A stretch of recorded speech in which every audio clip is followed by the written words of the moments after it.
Welcome to the MVP Show. Today we're joined by a man who's not only a business apps MVP, he's also a Scrum Master, community organizer, event speaker, author, and successful online trainer, Neil Benson.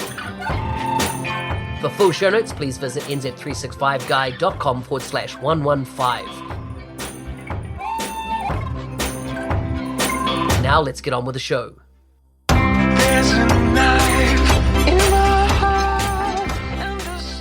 Hey there, Neil. Welcome to the MVP Show. Time for take two.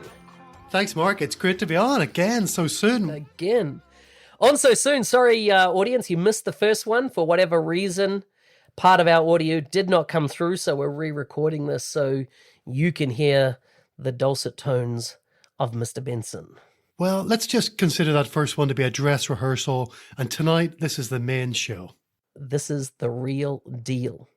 So, you know, you're pretty famous around MVP circles, Neil. You've been around the traps for a long time. You've published 2 books. You've got heavily into, Scrum and Agile side of things. You got your online course. We'll link to all those in the show notes. Tell me, what did you want to be, or what did you want to be growing up? Well, I don't think I was named after Neil Armstrong, but it's funny when you reflect back on this week's 50 years since the moon landing. I definitely, wanted to grow up being an astronaut. I had lots of space books and astronaut costumes and all those kind of things. I definitely dreamed of going into space. That would have been fantastic. Mate, it certainly would have. I just wouldn't want to be on the one or two that blew up on re-entry. No, for sure. So tell me, you've got a couple of children. You live in Queensland, specifically Brisbane, Australia? That's right. I live in Brisbane in Queensland, Australia. So it's halfway up the east coast. And the nickname is Bris Vegas because it's, the sunshine capital and fun capital of the world. Yeah, I took a cruise ship out of there once to cruise the Pacific. Totally amazing. And so how many children do you have? Are you married or are you just living in sin? Married to Natasha. We've been together for 20 years. We have 3 little kids, Jensen, Zana and Mia. That's 6 and 4 and 2. I must get bonus prizes for remembering all of their names and ages. I reckon. So what do your kids think you do? My little boy asked me the other day, he said, "Daddy, how much do they pay you for your podcasts?" I was like, "That's a good question, Jensen. I got to ask, Mark how much he's going to pay me for appearing on his podcast." Yeah. I'll blow you a kiss. There you go. Thanks. Of course, my kids help me putting together all the Lego minifigures that I use to illustrate my blog articles, my website, my courses as well.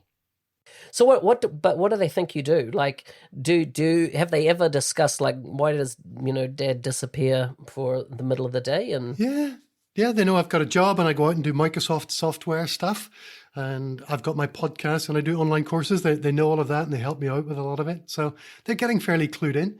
I love to teach my kids the value of hard work, so they don't get any pocket money. They collect the recycling, they help me with the grass, they wash the car, they do chores around the house, and they get paid, and that's the way it works. You just reminded me. Stephen Covey, has had a family meeting with and talked about how do you kind of share responsibilities in a home. And I liked what they did is that as a family, they sat down and basically created a list of everything that has to be done to make the home work. This is everything from paying the mortgage to cutting the lawns to, all these type of things. And then they basically put them out on Post-it notes and said, okay, we each live in the home. Who needs to contribute what? And so he took the mortgage payments, right? Because the kids couldn't pay the mortgage and there were certain things that they couldn't do. So that obviously the parents took them. But what it naturally left were the chores that the kids could pick up. And it, gave them a sense of responsibility to being part of this family and home, that this was their contribution, just like daddy and mummy had their contributions. I just thought it was such a really good way to get them to, rather than task them with something, but they actually felt like this was their part of the home contribution. That's very cool. So what's the best lesson you've learned from, whether it be a parent, family member, maybe a mentor or somebody you've worked with in business? What do you reckon the best lesson in life you've learned from somebody else specifically, rather than just a book or something like that?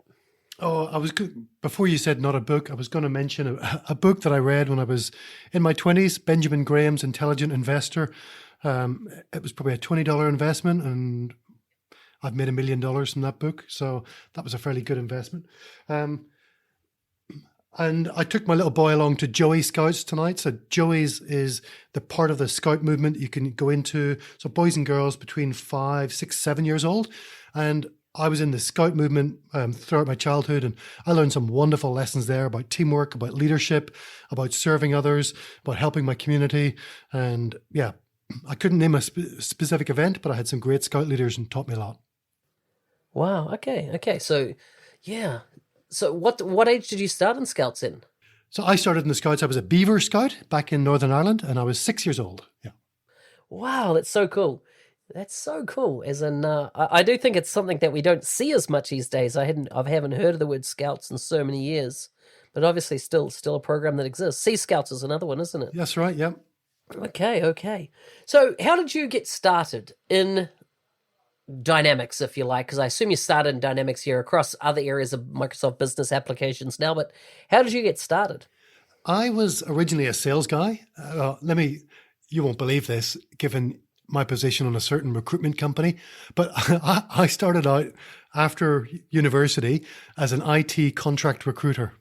No way! Oh man, you're kidding me. This shocks me. I don't think I've ever admitted that in public before, but there you go. You heard it here first, folks. So I started basically in sales. I used my first CRM application was called Cardbox, and I kept notes on all the candidates and all the calls and all their skills. I loved it. It was a really good system. You could search and find people and check their availability. And then I kind of we got acquired. We were now part of a national group, and I'd hit my target, and I was bored of, well, not bored, I was fed up with a new CRM system that this new group had introduced. And eventually they kicked me into the IT department, said, go and help them fix it. So I did a tour of all the other offices, mapped out all their processes, made a list of all the things that we wanted to change about the software. And I produced this report, and I said, I really enjoyed that. It was like a 4-week project. And I said, what is that called? And it was like, well, that's, you just done a business analyst's job. It's like, oh, that's fantastic. How do I do more of that? And so my sales career ventured into actually CRM software sales. And then I became more and more technical in pre-sales and in consulting, and eventually leading teams of developers to implement Microsoft Dynamics. So in 2006, I just finished a big project management job for Rackspace, the hosting company in the US, and loved their business model, loved the hosting, monthly subscriptions, fanatical support. And I really wanted to do that with CRM software. So I phoned up Salesforce, Sage, and Microsoft. I'd done quite a bit of work with Sage. I'd done a lot of work, I'd heard of Salesforce and come across them and used them for a year.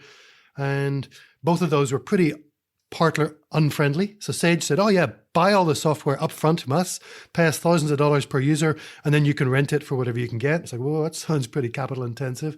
Salesforce, like, no, we host it. You can become a consulting partner, but that's it. Microsoft said, yep, absolutely. We'd love to talk to hosting partners. And so I became one of the UK's first CRM hosting partners way before CRM Online launched in the UK. Wow. And well, this is interesting. This is something like I only found out at User Group the other day in London. I was at there was a pub quiz that Andrew Bibby was putting on at the end of the event. And it was who started the User Group in the United Kingdom. Yeah. And of course it was you. That's right. Yeah. Back in, probably 2010, 2011.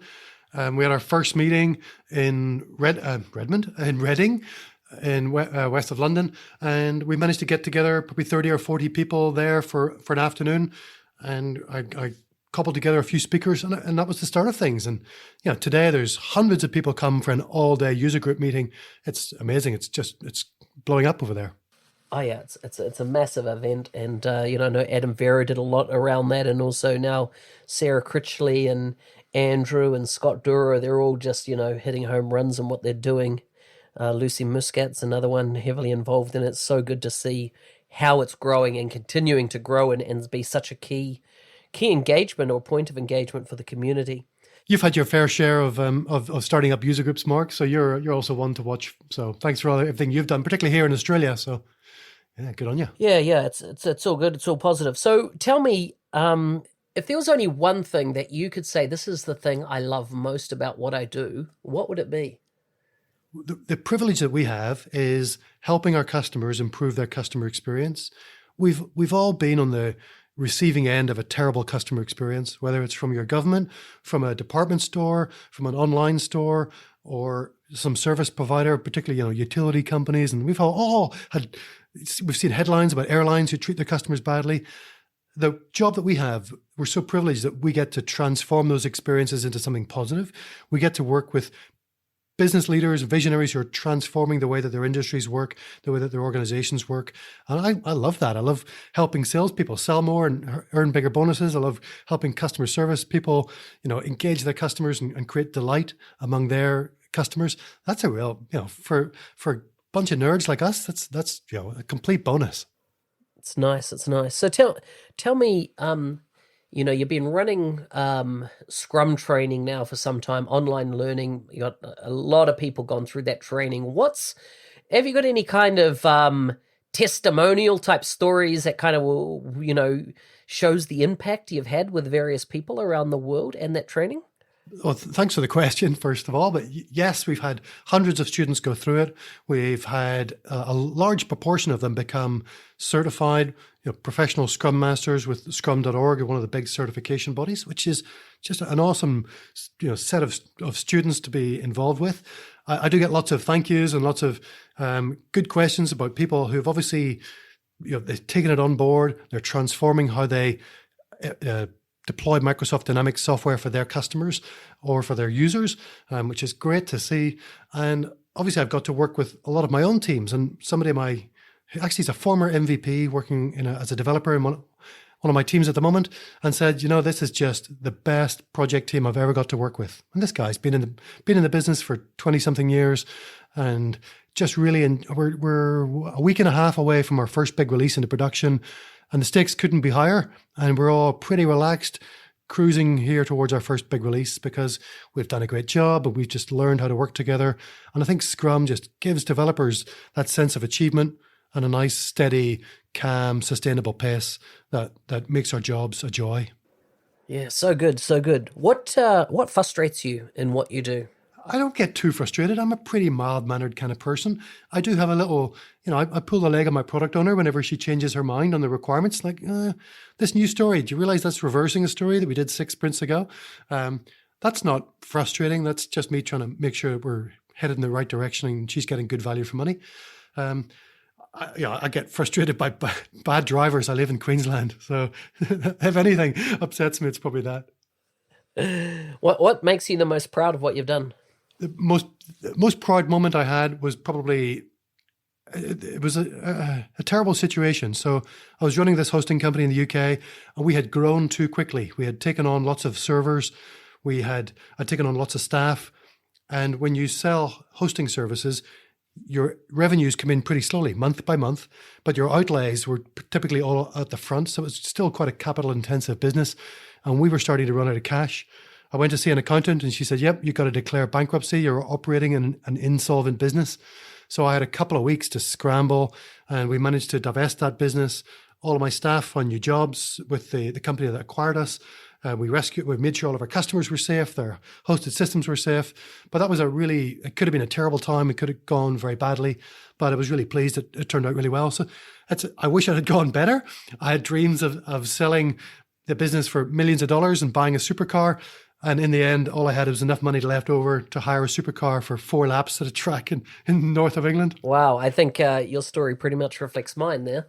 We start businesses with grand visions, and at the end of the day, right, not enough capital can absolutely wipe you out and makes it very, very difficult. But for me, I looked at it as an expensive degree. It was the degree of life, right? Rather than maybe a university degree, and it's practical. And I tell you, I found I made decisions off it that have set me in good stead for a lot of other decisions, that have led me in life. So that's good, man. That's good that you kind of recovered it, got it sorted out, got everybody, sorted and covered. It's often an area that we don't talk about much, if you like, because it can be seen as a failure, but they say statistically those businesses that fail, that the business owner starts another business, the likelihood of success is through the roof because of those lessons learned. Well, thanks for that because I'm plotting the next big enterprise. So here we go again. Yeah. Nice, nice, nice, nice. Now, I think we do learn as we constantly grow. So, what's are you planning on releasing more training content?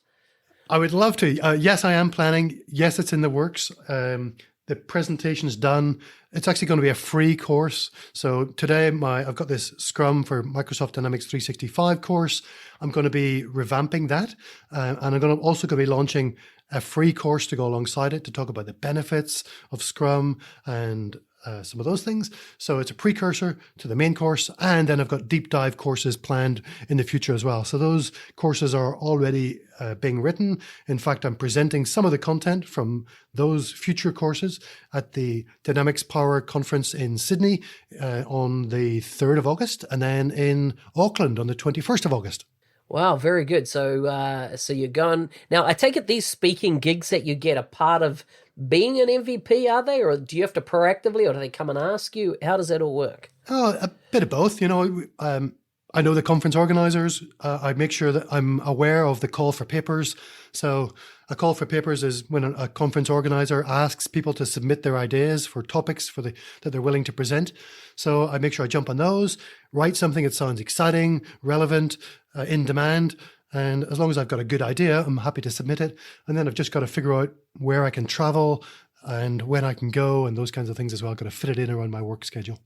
Yeah, yeah. What advice would you give to a person considering becoming an MVP? I mean, and I'll put some context around this. One of the things that a Canadian MVP said, and here, like I said, Canadian MVP, because in my mind I'm like, what's his name? What's his name? What's his name? But there it is. I just got a Rick McCutcheon. It's finally come to me. He said that, if you're a consultant and you do a 9 to 5 job and you kind of, you could just as much be doing this on Salesforce as something else.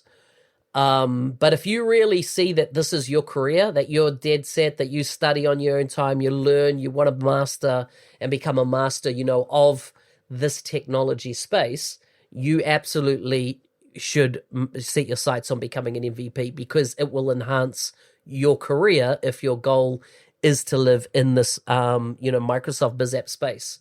What advice then would you give to people that have made that choice, that they've said, I'm going to invest the next, 10 plus years of my life, and I only go to 10 years because, stats tell us that people totally go into different industries, and take different career journeys, through their career. But let's say individuals are in that space. What advice would you give to them to kind of get to a point that they could get nominated? Well, Mark, I've been doing this for 10 years now, so maybe I'm due for a career change. I'm the last person you want to take advice from. So I get asked the same question quite a lot. How do I become an MVP? And my question back to people who ask me that question is, show me the community contribution that you're most proud of. And quite often they come back and go, oh, haven't got one. Like, come on, you haven't got one blog article?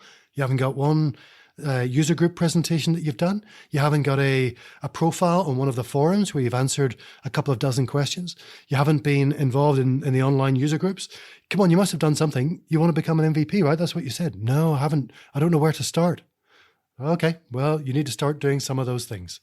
Find, every day, write down something that you learned on your job, getting paid for, but write down something that you learned today. At the end of the week, you got 5 or 6 ideas. Pick one, talk about it, blog about it, write about it, record a video or a podcast about it.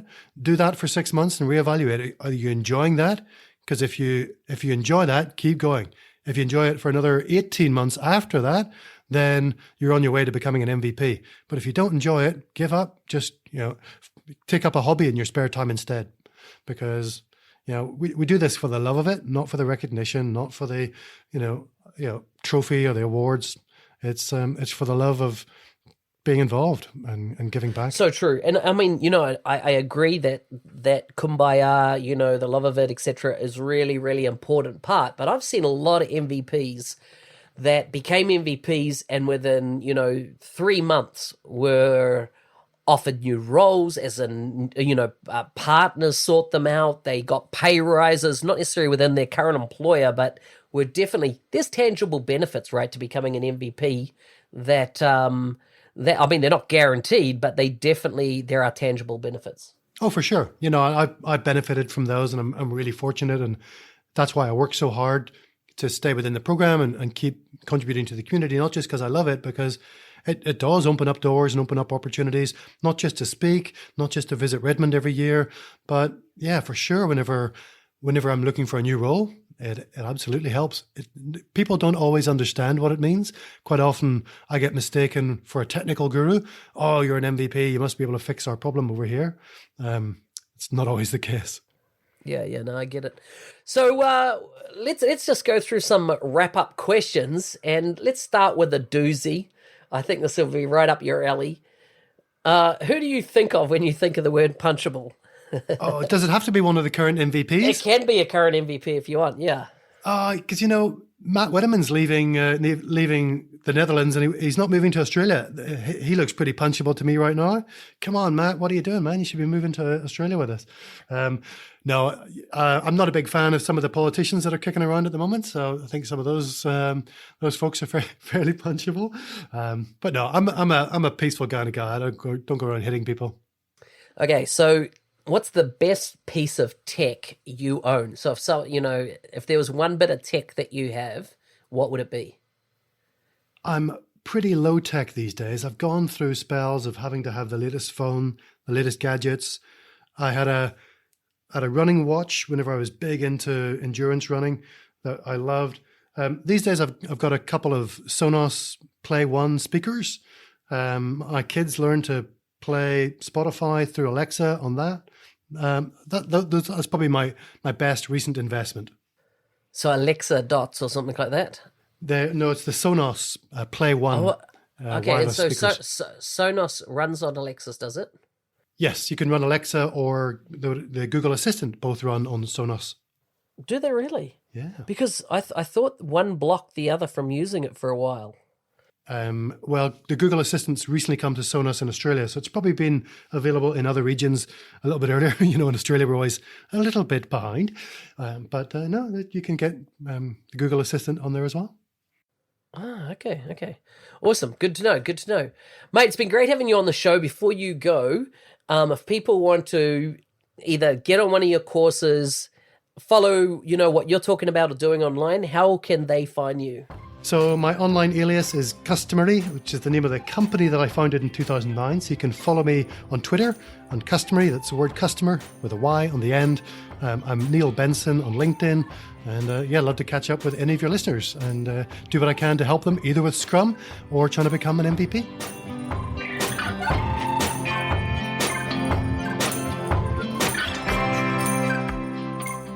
Hey, thanks for listening. Do you want to become an MVP? There's no secret sauce or special formula to becoming an MVP, but you definitely can learn from those who have gone through the nomination process and been awarded as an MVP.